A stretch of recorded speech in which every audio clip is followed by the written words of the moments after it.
Hello, morning class. How are you today? I'm fine too, thank you. Okay, today you have already done your daily test ya. Hari ini anak-anak sudah mengerjakan ulangan harian ya. Nah, bentuk soal nanti untuk PTS itu kurang lebih seperti yang hari ini dikerjakan ya. Jadi ada 3 bagian, yaitu multiple choice ya, pilihan ganda, terus jawaban singkat ya, short answer ya, and then uraian ya, or answer with a description. Jadi ada 3 itu. Nanti pengujiannya itu ada 2 KD ya, yaitu KD 3.5 yang ada di buku cetak ya, dari bab 7 sampai 10.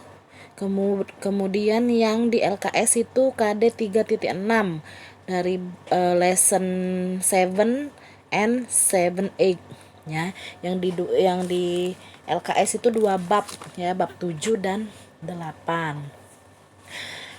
Okay, before we continue our lesson today, I will remind you about the last lesson ya. We have already studied about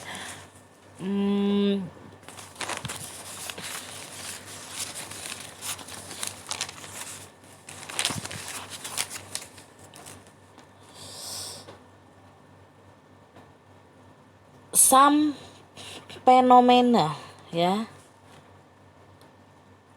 fenomena alam ya, and then expression of giving and asking for help, and also giving and asking for things ya. Ada beberapa fenomena alam ya, natural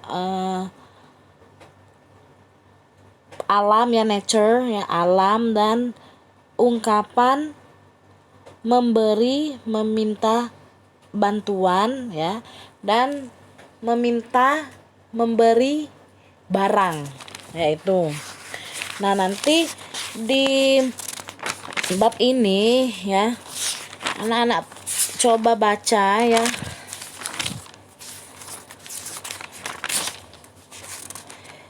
Coba baca nanti di halaman 10 ya, itu sudah ada contohnya sih ya tentang simple past tense. Nah, simple past tense ini kejadian yang sudah lampau ya, menggunakan verb 2 kalimatnya itu ya, subject plus verb 2 plus object ya. Jadi kejadian yang sudah terjadi. Jadi kata kerjanya itu yang digunakan itu yaitu kata kerja bentuk kedua ya. Biasanya ciri-cirinya itu ada ed di belakangnya, d atau ed di belakangnya ya, dan juga ada kata kerja bentuk kedua yang irregular ya, atau yang tidak beraturan.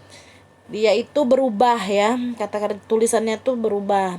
Misalnya kayak go ya, go pergi. Kalau perginya sudah lalu, sudah lewat, itu menjadi went ya, berarti I went, bukan I go lagi, jadi I went ya. I went to the market yesterday. Saya pergi ke pasar kemarin misalnya ya. Terus drink ya, drink itu berubah menjadi drank ya. I drank a glass of milk last night. Saya minum susu semalam ya. Berarti drinknya berubah menjadi drank. Jadi menggunakan kata kerja bentuk kedua. Nanti dibaca-baca aja ya, dipahami ya penggunaan kalimatnya. Okay, now today we study about elements in a country ya, especially in Indonesia ya. Jadi elemen-elemen yang ada di Indonesia ya. We learn about our country ya, negara kita ya. Oke, tujuan pembelajaran. Siswa mampu mengidentifikasi elemen di suatu negara dan ungkapan meminta klarifikasi dan responnya. Ya, nanti di sini ada ungkapan ya, ungkapan clarification ya, asking for clarification and giving clarification. And then KD-nya ya, mengamati dan mendengarkan kalimat meminta dan memberi bantuan, fenomena dan seputar kota atau negara ya. Membuat dan mendesain kartu pelajar berdasarkan identitas masing-masing dengan baik. Ya, KD-nya ini ada 2 sebenarnya. Jadi untuk yang ini ya, misalnya tulis 1 aja untuk di bab 8 ini. Oke. Now, open your book on page 17, halaman 17. Ya. Listen and repeat after me. Ikuti ya, dengar dan ikuti setelah Miss. House of Representative.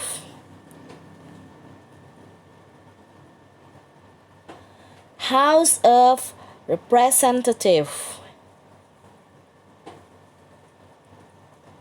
Supreme High Court. Mayor Office. Governor Office. Region Office. Sub-District Office. Identity Card.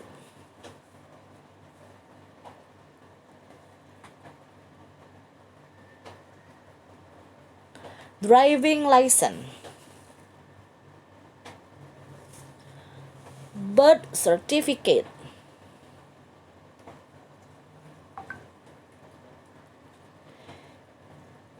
Marriage Certificate. Family Card. Patient Card. Ya.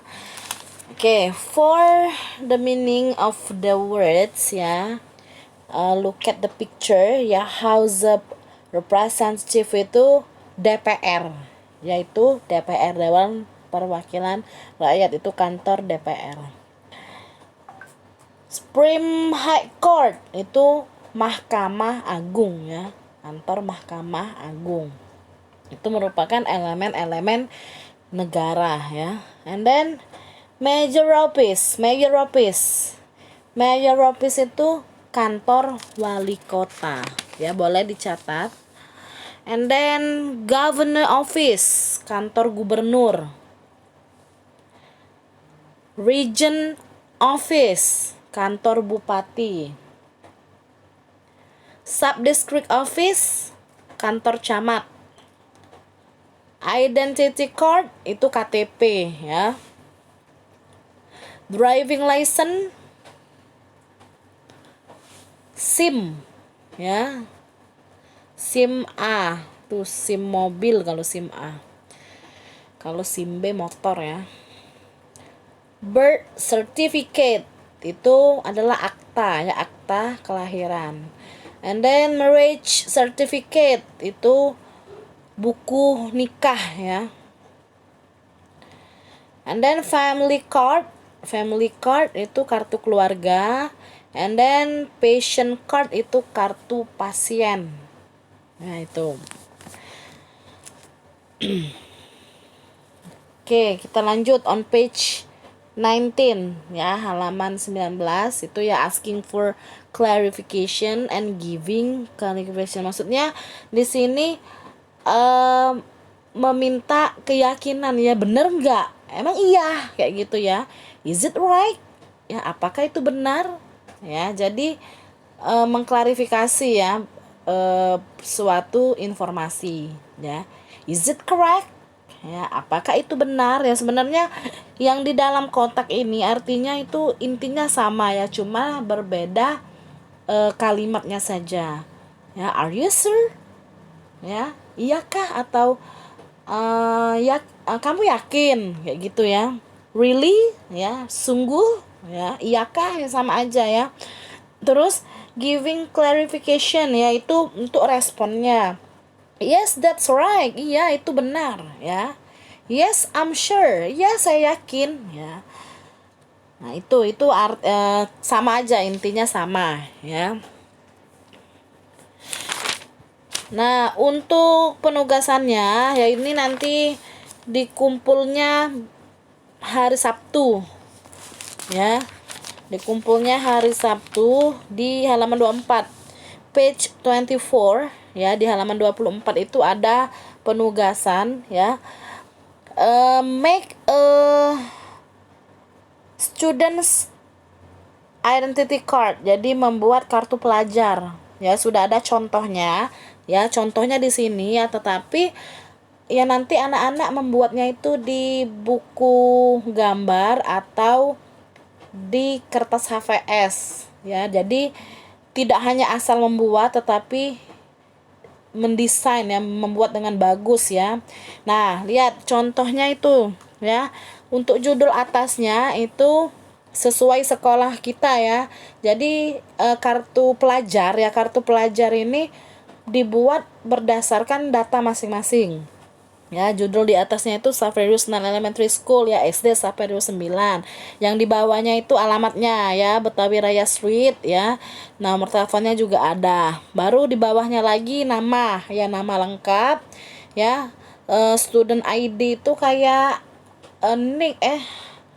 NIS ya, tapi kita skip aja, itu tidak usah ya, langsung ditulis place of birth-nya, tempat dan tanggal lahir, address, alamat ya, phone ya, dan nomor telepon. Nah, untuk di sebelah kanannya ya nanti itu ditempel foto ya. Tempel foto ya, ukuran 2x3 atau 3x4 ya, lalu di bawahnya dikasih tanda tangan. Nah, itu nanti difoto ya, lalu dikirimkan Japri Kemis itu. Nah, selanjutnya untuk tugas-tugas ya, Miss mau mengingatkan untuk tugas-tugas anak yang belum dikumpulkan ya, itu segera melengkapi semua tugas-tugasnya ya. Yang masih belum ngumpul tugas minggu-minggu lalu itu segera kumpulkan. Nah, satu lagi ya, yang di bawah kotak itu ya, anak-anak juga baca ya. Itu grammar tentang present continuous tense ya, atau progressive. Itu kejadian yang terjadi pada saat sekarang. Jadi kalimatnya itu dibuat pada saat kita sedang lakukan ya. For example, we are studying English now. Kita sedang belajar bahasa Inggris sekarang. Di mana kalimat itu dibuat pada saat kita memang sedang melakukannya ya. Nah, jadi rumusannya itu ya, anak-anak bisa baca dan pahami ya. Rumusannya itu subject plus to be plus verb ing. Jadi verbnya ditambah ing ya, plus object ya. Jadi subjeknya seperti biasa Ayu Dewi she he it ya, singular plural, terus ditambah to be. To be-nya berdasarkan subjek ya. Kalau I subjeknya am ya. I subjek am, terus you Dewi subjek, salah, to be. Kalau subjek I itu to be-nya am, you Dewi to be-nya are, she he it to be-nya is ya. Jadi I am, she is, he is, it is, you are, we are, they are ya. Nah, terus ditambah verb ing. Jadi to be-nya verbnya itu dikasih ing ya. Verb itu kata kerja. Misal eat, makan, ditambah it, ditambah ing, jadi eating ya. Saya sedang makan sekarang, I am eating now ya. Saya sedang minum, I am drinking. Saya sedang menulis, I am writing ya. Jadi ada penambahan ing ya, itu. Nah, untuk tugas tadi ya, dikumpulnya besok aja karena waktunya sudah dipakai untuk ulangan ya. Miss tunggu sampai jam 10 malam ya untuk penugasannya. Kecuali kalau emang yang berhalangan sakit ya, bisa langsung konfirmasi ke Miss. Nah, untuk soal kita ya, PTS ya, itu sudah soal bernarasi ya. Jadi kita akan membudayakan literasi ya, membaca. Jadi anak-anak harus membaca teks terlebih dahulu ya, atau membaca gambar ya, lalu baru bisa membaca, baru bisa mengerjakan atau menjawab soal ya. Jadi soal-soalnya itu diberi narasi terlebih dahulu ya, lalu anak-anak menjawab soal berdasarkan narasi tersebut. Oke. Okay, just enough for today. Thank you very much for your attention. Stay safe, keep healthy, and do your best.